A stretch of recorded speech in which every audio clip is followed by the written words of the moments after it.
버전 11에서 추가된 로드 패턴 같은 경우에는 여러분들이 대화창에서 많이 써서 알겠지만 로드 패턴은 일단 그 하중 종류에 대해서 그룹핑을 하는 겁니다. DL이라든가 LL 이런 식으로 고정하중, 하라중 두 개로 구분한 다음에 이 패턴에 따라서 절정 하중을 입력을 하는 거죠. 여기 로드 패턴 이름 있고. 그러니까 뭐 DL 플러스 LL이 귀찮으시면은 여기 보통 지금 지진 하중 하는 거니까 DL 플러스 0.25 LL 이렇게 한 번에 묶어가지고 패턴을 하나만 만들고 지정하셔도 되는 거겠죠. 그거는 여러분들이 또 로드 패턴을 뭐 여러 개 만들고 각각을 다 지정할 수도 있는 거고, 지금 예제는 노달 로드로 되어 있지만 그러니까 절점 번호의 6방향으로 어쨌든 절점 하중을 입력하는 방식인데, 뭐 엘리먼트 로드로 넣고 싶은 분들은 테이블에서 엘리먼트 로드로 활성화 시켜가지고 작업을 하시면 됩니다. 자, 마지막으로 옵션 추가로 된 게 어널리시스 데이터 디피니션 쪽인데요. 잠시만요. 좀 다른 파일을 잠깐 불러서. 근데 이거는 사실은 작업량이 그렇게 많은 일은 아니에요. 예, 여러분들 작업량이 많지는 않은데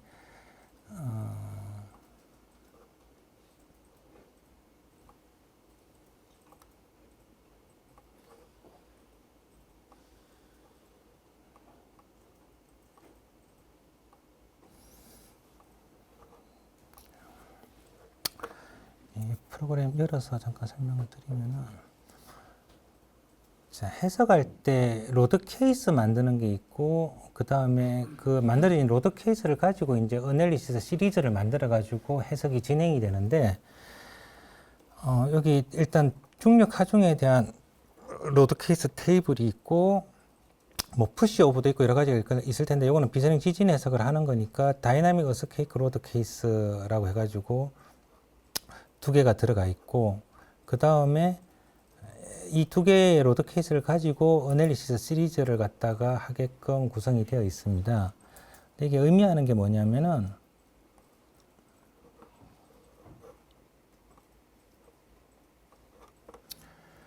자, 로드 케이스를 한번 보시면은, 로드 케이스의 타입은 프로그램에서 정해져 있는 거예요. 그러니까 퍼폼에서는 중력 하중에 대한 로드 케이스가 있는데, 타입을 중력 하중에 대해서 다뤄볼 수도 있고, 정적 푸시오브 해석, 그 다음에 지진 하중에 대한 거, 응답 스펙트럼 해석, 아마 온로드 푸시오브라고 되어 있는 거는 아마 밀었다 당겼다 하는 이런 어쨌든 한쪽 방향으로 하는 게 아니라 그런 해석일 것 같고, 다이나믹 포스라고 되어 있는 거는 진동기초처럼 어떤 시간 이력에 대한 기계 하중을 집어넣는다든가, 아마 바람에 대해서도 다이나믹 포스 쪽에다가 펑션을 입력해야 될 겁니다. 어쨌든 이런 식으로 해석이 정해져 있어요. 그러면은 조금 전에 테이블로 봤던 그래비티랑 다이나믹 어스케이크 쪽은 여기 있는 두 개를 선택한 걸 만드는 걸 테이블화 시킨 거예요. 그럼 여기 그래비티에서 보시면은 입력 항목이 그렇게 많지는 않습니다. 무슨 얘기냐면은 하중이 어떻게 타 있는지는 로드 패턴이랑 거기서 만들어 놓은 거예요. 그래서 거기 만들어 놓은 걸 갖다가 지금 이제 그래비티에서 로드 케이스 이름은 이 이름으로 정하고, 하중은 로드 패턴에서 패턴 정하고 하중 입력해 놨던 걸 갖다가 여기서 패턴 네임에서 불러와 가지고 애드해서 스케일 팩터만 곱한 거니까 요게 그냥 테이블에 그대로 입력하게끔 되어 있겠죠. 그리고 요 앞부분에 이제 옵션이 수치에서 관련된 옵션들입니다. 이 값들은 그냥 단순하게 여기 있는 거 yes, no냐, 뭐 10이냐, 100이냐 이런 것들이 테이블에 찍혀 있을 거라서 어려운 작업은 아닌데, 단지 요게 어떤 의미로 쓰여 있는지 이 정도를 이해하면 되는 것들이에요, 그냥. 그래서 지금 여기 보시면 어널리시스 메서드를 선형으로 할 거냐 비선형으로 할 거냐는, 지금은 중력 하중이니까 사실은 선형 해석을 해도 큰 문제는 없을 거예요. 어차피 중력 하중에서 비선형 고동을 한다 그러면은 건축 구조물의 설계가 좀 잘못되어 있을 가능성이 큰 거잖아요. 선형 고동을 해야 되니까. 근데 매뉴얼에는 일단은 논리니어를 하는 걸로 추천이 되어 있습니다. 그 이유는 벽체를 파이브 힌지로 넣었을 때 이제 파이브 벽체에서 요소가 잘게 쉘로 나누어져 있으면은 쉘에 국부적으로 혹시 뭔가 비선형 고동이 나타나 가지고 해석이 중단될 수 있으니까 그냥 디폴트를 논리니어로 두자라고 되어 있는데, 이거는 이제 선택을 하시면 될 것 같고요.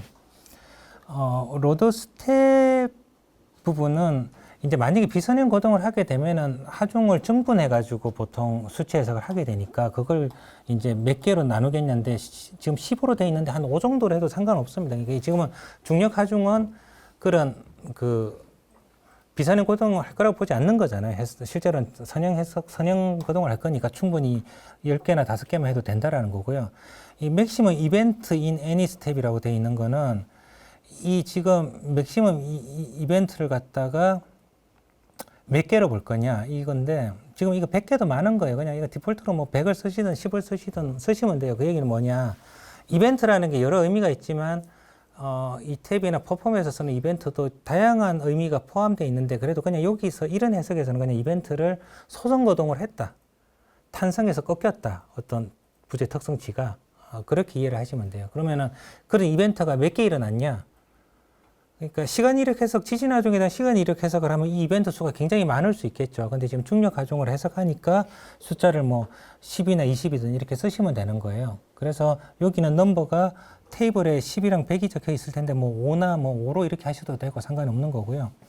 그 다음에 이니셜 스텝 투 퍼스트 이벤트라고 되어 있는 거는 이렇게 스텝을 나누는데 첫 번째 스텝을 제일 처음 시작할 때부터 할 거냐 아니면 이벤트가 발생할 때부터 할 거냐니까 중력 하중 해석에서는 어느 걸 하셔도 별 의미는 없습니다. 그래서 그냥 yes나 no를 선택하시면 돼요.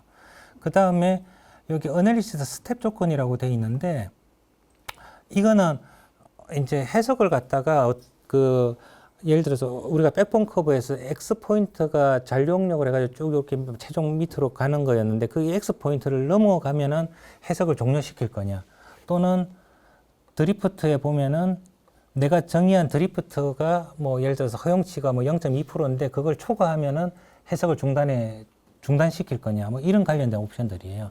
그래서 이것들이 그대로 테이블에 박힌다라고 생각하시면 되고요. 그리고 다이나믹 쪽은 이것도 여기 있는 테이블이 그대로 다 들어가는 겁니다. 근데 이 테이블이 별 게 없어요. 여기 무슨 얘기냐면은 로드 케이스 상에서 다이나믹 어스케이커는 결국은 지정하는 게 뭐냐면 지진파를 정의하는 거예요. 그냥 지진파를. 그래서 여기 로드 케이스 이름을 갖다가 우리가 지진파를 그냥 7개 고려한다 그러면 첫 번째 지진 하중에 대한 이름을 만든 다음에 여기 add 여기 들어가서 지진파를 불러오는 거예요. 근데 테이블에서는 이 지진파를 불러들이고 이러지를 못할 거 아니에요. 그러니까 예를 들어서 이 불러줘서 만든 걸 이름이 있으면은 그걸 할당하는 겁니다. 테이블에서 이름을 할당하는 방식으로 되어 있고 여기서는 데이터를 불러올 수 있게끔 되어 있습니다.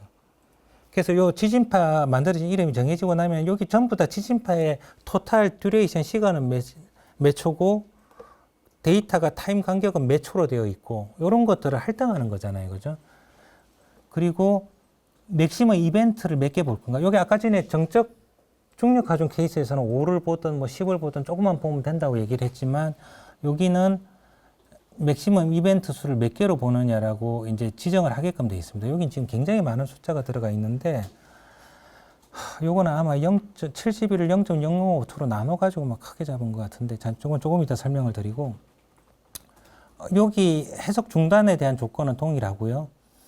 요거는 save result every for time이라고 되어 있잖아요. 그러니까 지진파가 0.005초로 되어 있는데 이걸 갖다가 그대로 두면은 그 간격도로 데이터가 저장이 되니까 데이터가 너무 많을 것 같으니까 4배마다 그러니까 4번씩 나눠 가지고 저장을 하면 좀 데이터가 줄어들겠죠. 어쨌든 이제 그런 의미로 되어 있고요. 여기 밑에는 만들어진 지진파를 Q1이라는 게 글로벌 X 방향, Q2가 글로벌 Y 방향, V가 수직 방향이라 보시면 되고 요 앵글이 글로벌 좌표랑 건물이 일치하지 않으면 각도를 집어넣어 가지고 지진파의 방향을 돌릴 수 있는 형태입니다. 그래서 요 첫 번째 로드 케이스에 들어가는 거는 지진파를 풀러와서 그 지진파의 내부 정보가 어떻게 돼 있고 요걸 설명해 놓은 다음에 방향별로 지진파가 어떻게 할당되는지를 갖다가 정의해 놓은 건데 지금 여기서 제일 알아두셔야 되는 거는 맥시멈 이벤트 수예요. 맥시멈 이벤트 수가 있습니다. 그러니까 요걸 지금 요거는 정확하게 좋은 값을 입력했다고 볼 수는 없는데 일단 요 값이 되게 큰 값이 들어가 있는 것만 인식을 하신 다음에 제가 조금 이따가 다시 설명드릴게요. 자, 로드 케이스에서 지진 하중과 중력 하중을 만들었는데 이걸 만든 다음에 이제 어널리시스 시리즈를 내가 만들게 되면은 시리즈 이름을 만든 다음에 이것도 이제 테이블에서 요 항목들을 입력을 하는 거예요. 요 항목들을 지금 어널리시스 시리즈를 만들면서 여기에 뭐가 들어가는지 요 탭을 가만히 보시면은 그냥 질량과 댐핑 값들이에요. 질량과 댐핑 값들. 그게 입력이 되어 있습니다. 그리고 추가로 수치 해석 관련된 옵션이 더 들어가 있는 거예요. 그러니까 우리가 테이블상에서 입력하는 거는 다이나믹 어스케이크 로드 케이스 같은 경우에는 지진파에 대한 정보와 지진파가 XY 방향으로 어디에 제하되는지를 테이블로 정의를 하는 거고, 어널리시스 시리즈에서는 그 로드 케이스를 바탕으로 해가지고 질량은 어떤 걸 쓰고 모달 댐핑값, 레일리 댐핑값은 어떻고 추가적으로 비선형 해석을 했을 때 옵션은 어떤 걸 넣겠다라는 걸 지정하는 거예요. 그러면 여기 베이스 매스에서는 지금 매스 TB가 있는데 이게 매스 패턴에서 만들어 놨던 거잖아요. 우리가 매스 패턴으로 해가지고 거기에 이 두 개에다가 절점 질량으로 입력이 돼 있었어요. 그럼 그 두 개에 대해서 스케일 팩터를 여기서는 예제에서는 1로 본 거고, 만약에 매스 T가 고정 하중이고 매스 B가 활하중이었으면 1, 뭐 0.25 이렇게 넣겠죠. 어쨌든 이건 조정을 하면 되는 거고, 요 매스가 들어가면 고유치 해석을 디폴트로 수행을 하는데 최대 99개까지 고유치를 구하는데 여기 예제는 그냥 18개로 해놓은 겁니다. 이게 적절한 숫자인지는 알 수 없죠. 더 많이 봐야 될 것 같긴 한데 보통은 참여 질량의 90%까지 나오게끔 보겠죠. 그 다음에 모달 댐핑이랑 레일리 댐핑은 여러분들이 설계 기준 보시고 비선형 해석이면은 지금 0.25라고 돼 있는데 이거 잘못되어 있는 겁니다. 퍼센테이지로 입력하는 거니까 2.5가 들어가야 될 것 같은데, 어쨌든 보통 비선형 해석을 할 때는 5% 댐핑이 구조 감쇄비가 아니라 2.5%로 보니까 모달 댐핑 90% 쓰고 레일리 댐핑 10%를 쓰신다든가 또는 한 군데 100%를 넣다. 어쨌든 이거는 그냥 댐핑감을 입력하는 거니까 테이블에 그 항목들을 입력하시면 되는 거예요. 그러면 여러분들이 그냥 그 기본 수치 해석 지식에서 모르는 거는 두 가지입니다. 여기에 있는 것들인데 여기 보면은 이벤트 오버슛 팩터 해가지고 5%부터 뭐 0.2%부터 쫙 있어요. 요 값을 뭘로 선택할 건지랑 조금 전에 로드 케이스에서 나와 있던 맥시멈 이벤트 수, 이런 것들이 여러분들이 잘 이해를 못 하시는 값들이고, 요 로드 시퀀스는 스탠다드로 두시면 됩니다. P델타도 예스로 두시면 되고요. 또는 제너럴로 두셔도 상관은 없습니다. 어떤 의미냐? 비정형 구조물인데 평면 비정형 구조물이에요. 빌딩이 있는데 내가 푸시오버 해석을 한다 그러면 중력 하중에다 X방향 푸시오버를 하고 Y방향 푸시오버를 했어요. 로드 시퀀스가 중력 하중 X방향 푸시오버, Y방향 푸시오버를 했어요. 비정형 구조물에서. 이 구조물이 기하 비선형이라 제로 비선형을 일으키고 있는 상태라면은 이 구조물의 거꾸로 중력 하중 Y방향 푸시오버, X방향 푸시오버 해석을 순서를 바꿔요. 결과가 다르겠죠. 하중이 어떻게 제하되느냐에 따라서 구조물의 응력 상태가 바뀌면은 강성이랑 모든 게 바뀌어 있기 때문에 그런 걸 고려하는 게 비선형 해석이잖아요. 하중의 시퀀스를 고려하는. 그래서 여기 제너럴이라고 넣어놓으면 그 순서를 고려하는 거예요. 근데 스탠다드로 해놓으면은 고정 하중을 준 다음에 푸시오버 X 방향 주고 Y 방향 준 거랑 Y 방향 주고 X 방향 준 거랑 결과 차이가 없어요. 그런 차이가 있는 겁니다. 그래서 디폴트로 스탠다드로 두고 제너럴로 써도 되는데 뭐 그거는 선택하시면 되고, 그럼 동해석에서는 당연히 선행 하중이라든가 하중 시퀀스가 중요할 것 같은데 왜 스탠다드로 둬도 상관없냐? 무조건 그 퍼폼에서는 중력 하중을 선행 하중으로 지정할 수가 있어요. 1차로 그걸로 응력을 먹은 상태에서 만약에 중력 하중이 커가지고 구조물이 일정 이상 비선형이 거동이 됐다 그러면은 그 응력 상태를 가지고 있는 거예요. 거기다가 지진 하중이 중첩돼서 바뀌는 게 아니라 그냥 중력 하중에도 이 지진 하중 오고 이걸로 검토하고 또 다른 지진 하중 검토하고 이런 거잖아요. 그래서 그거는 스탠다드랑 제너럴이랑 다 똑같은 거예요.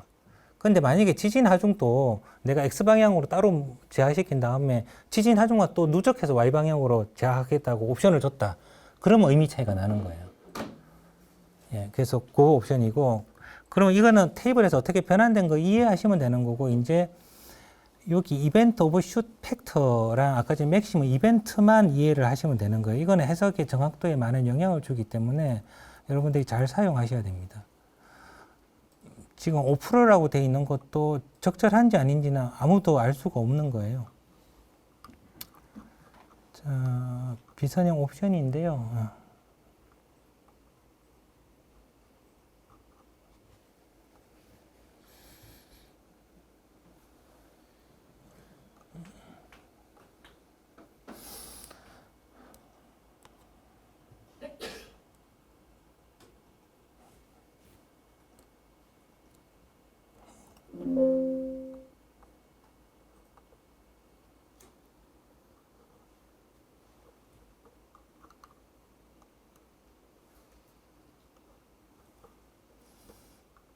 잠시만요.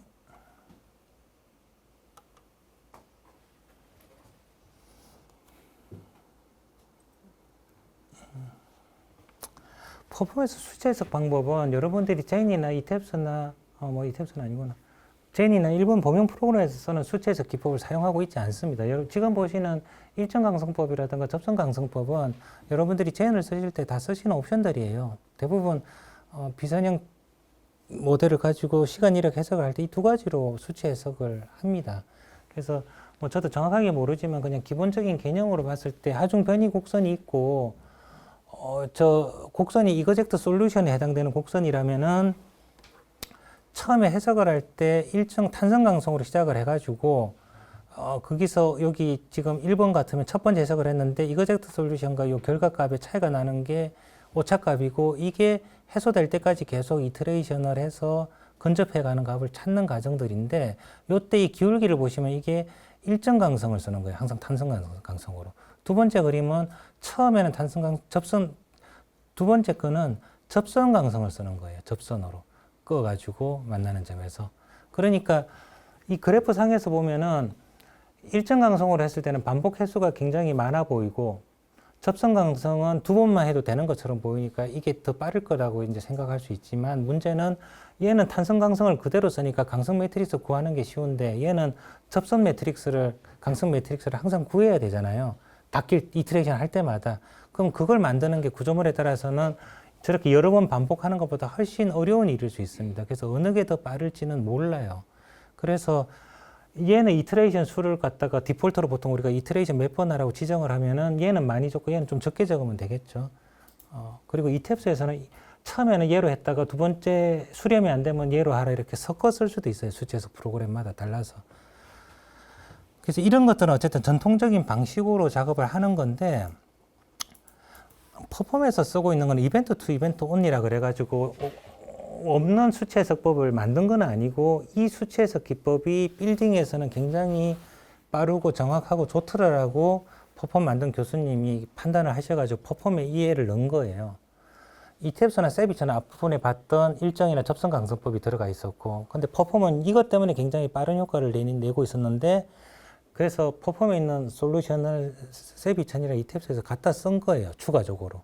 최신 버전들은 퍼폼에서 쓰고 있는 알고리즘을 쓰고 있습니다. 근데 얘는 기본적인 개념은 자 이것도 얘가 이거젝트 솔루션이라고 봤을 때 처음에는 해석을 해가지고 탄성으로 가요. 2번으로 갔는데 만약에 그 사이에 이벤트가 발생을 해가지고 이렇게 기울기가 꺾이게 된다라고 하면은 이벤트가 발생하는 위치로 찾아가가지고 강성이 탄성에서 소성으로 넘어가 이벤트가 발생한 걸 고려해서 기울기를 바꿔가지고 찾아가는 거예요.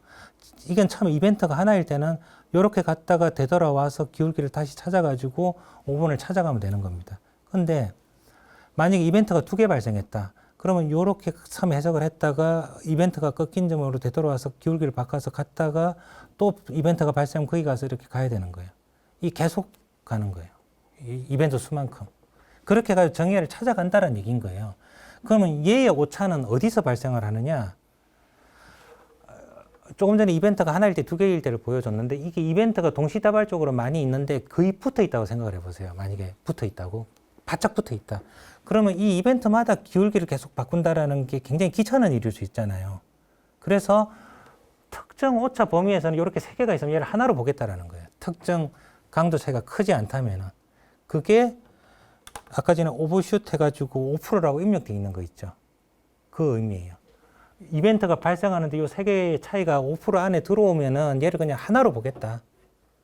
어쨌든 3개를 다 바꿔서 하는 것보다는 아까 이 접선 강성에서는 접선 매트리스를 구해야 되는데 그래서 시간이 오래 걸리지만 얘는 전체 중에서 소성이 발생한 그 해당 부분만 강성 매트리스로 바꾸면 되니까 시간이 느린 게 아니에요. 일단 그거랑 차이가 있고, 그 다음에 그래도 너무 많이 하면 힘이 드니까 요 세 개를 하나로 보게끔 하는 게 오차율인데, 그걸 이 텍스트 파일에서는 5%라고 해놓은 거고 엑셀 파일 테이블로 보셔도 5%로 돼 있는 거예요. 근데 이 5%가 너무 크다고 생각을 하면은 0.1을 쓸 수도 있는 거고 0.1%를 쓸 수도 있는 거예요. 이건 수치 해석에서, 그러니까 만약에 내가 5%로 정했다는 얘기는 여러분들이 이미 오차율 5%를 정해놓고 시작을 하는 거예요. 그게 전체 결과의 5%는 아니지만 어쨌든 이벤트 수치 해석을 할 때. 그래서 5%보다 1%, 2% 쓰시는 분이 많을 거예요. 아마 1%뭐 이런 걸. 그 다음에 수치 해석 기법 중에서 그러면 얘가 오차 원인인데 두 번째 오차는 어디서 생기느냐? 아까 전에 맥시멈 이벤트 수를 잘 기억을 하라 그랬잖아요. 그 이벤트 수를 내가 100개로 지정을 했다 생각을 해보세요. 100개. 그냥 맥시멈 이벤트가 100개만 생길 거야. 근데 그럼 실제 내가 100개를 지정했는데 이벤트가 실제로는 200개가 생겨. 근데 내가 지정을 100개로 했잖아요. 그럼 아까 전에 그렇게 되돌아가는 과정을 100개 이상이 생기면 더 이상 안 해요. 프로그램에서. 그러니까 그걸 너무 작게 잡으면은 발생한 이벤트에 따라서 그걸 고려를 못 하니까 이 수치 해석 방법 자체가 부정확해지는 거예요, 무조건. 그래서 맥시멈 이벤트가 너무 많이 생겨도 구조물 설계가 좀 이상한 거잖아요, 사실은. 그렇게 생길 수가 없는 거잖아요. 그래서 퍼포 매뉴얼이 아니라 이템 매뉴얼에서는 빌딩에서 뭐 1200개 맥시멈을 그 정도로 디폴트 값을 보는 것처럼 되어 있어요. 근데 그게 얼마나 적절한지는 모르겠습니다. 그래서 좀 가능하면 뭐 한 2000개라든가 좀 어쨌든 좀 많이 써주는 게 좋아요. 여러분 안심하고 쓰시려면은. 그러니까 비탄성 시간 이렇게 해서 할 때 그게 그래비티 로드처럼 만약에 5로 해놨다. 그러면 그냥 오차를 무조건 깔고 가는 거예요. 그 해석도 무지 빨리 되겠죠. 그래서 그거는 수렴에 엄청나게 영향을 주는 항목이라서 여러분들이 그걸 고려해서 테이블 명령어를 잘 세팅을 하시면 되고요. 결국 이렇게까지 테이블 입력하고 나면은 최종적으로 뭐가 또 잘못됐네요. 자.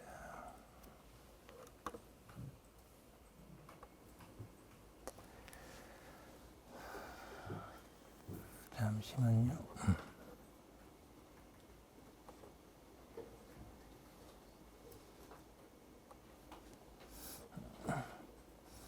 자, 여기 5% 설명드렸고요.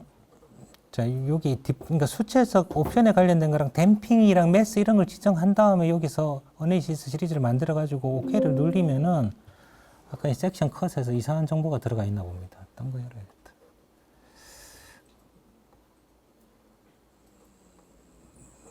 이걸로 되려나?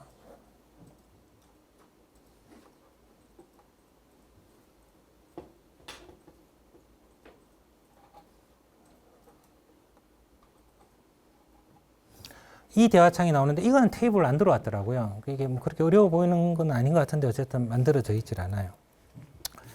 자, 방금 어널리시스 시리즈를 만들어 놨는데 그 시리즈 이름 하에 만들어 놓은 거에는 지금 하중이 뭐뭐 들어간다라고 정의한 건 하나도 없어요. 그냥 매스 들어가 있었고 댐핑 들어가 있었고 수치에서 옵션만 들어갔잖아요. 오케이 누르면은 여기서 이제 하중이 어떻게 되는지를 정의를 해야 되는 거예요. 그럼 내가 지진 하중을 해석을 한다 그러면 일단 중력 하중은 무조건 들어가야 되는 거잖아요. 중력 하중은. 그래서 내가 만들어 놓은 로드 케이스 중에 그래비티에 들어가서 중력 하중을 만들어 놓은 게 있으면 선택을 해서 애드를 하는 거예요. 자, 여기 딜리트 한 다음에 딜리트를 하고 중력 하중에서 애드를 하면 여기 들어갑니다. 근데 여기 보면은 선행 해석이 제로라고 돼 있잖아요. 언로딩이라고 돼 있죠. 그러니까 이렇게 중력 하중을 넣을 때는 언로딩으로 해서 넣으셔야 돼요. 고정 하중 앞에 선행으로 들어가는 하중은 없잖아요. 그러니까 무응력 상태에서 중력 하중이 제어가 돼서 구조물에 응력이 발생하고 그 상태를 먼저 해석을 하는 거예요. 그 다음에 지진 하중은 중력 하중이 제어가 된 응력 상태를 받아가지고 해석이 돼야 되죠. 그래서 지진 하중이 조금 더 추가됐을 때 뭐 비선형 고동이 되면은 비선형 모사를 해야 되고. 그러니까 그 다음에 이제 지진 하중이 타는데 지진 하중은 이 지진 하중이 탈 때 앞에 선행 하중이 있어야 되는 거예요. 1번으로. 예를 들어서. 그럼 1로 지정하면 여기 1번 있죠. 얘가 선행 하중이라는 얘기예요. 그래서 애들을 눌리면은 다이나믹 하중은 중력 하중이 탄 다음에 탄다라고 되는 거예요. 자, 그리고 만약에 하나를 더 넣는다. 그럼 여기 2가 더 있죠. 그럼 뭐 얘가 탄 다음에 얘를 선행하중으로 해서 또 이 지진하중을 추가로 태우겠다는 거예요. 2로 하면은. 근데 그렇게 해석하는 경우는 거의 없죠. 만약에 이 지진하중이 X 방향으로 동시에 제어가 돼 있다 그러면은 지진파가 7개 있으면은 요 첫 번째하고 두 번째도 다시 중력 하중에서 지진 하중만 제어되는 게 들어갈 거 아니에요. 그러면 여기 지진파가 지금 2개인데 이런 게 한 7개 들어가면은 7쌍을 고려한 거죠. XY 방향 바꾼 거에 지진 하중 로드 케이스가 돼 있다 그러면 요 밑에 7개가 돼 있어가지고 14개가 되겠죠. 근데 지진 레벨에 따라서 어넬 시리즈를 분리하고 싶으면 여기는 14개만 넣고 어넬리시스 시리즈 이름 하나 더 만들어서 거기에 또 14개 넣으면 되겠죠. 그러면 결과는 어넬리시스 시리즈 들어가서 여기 어넬리시스 리스트 항목 1, 2, 3번에 대해서 개별적으로 어쨌든 결과 파악은 가능하신 거예요. 그리고 이제 해석을 돌리면은 처리가 되게끔 되어 있습니다.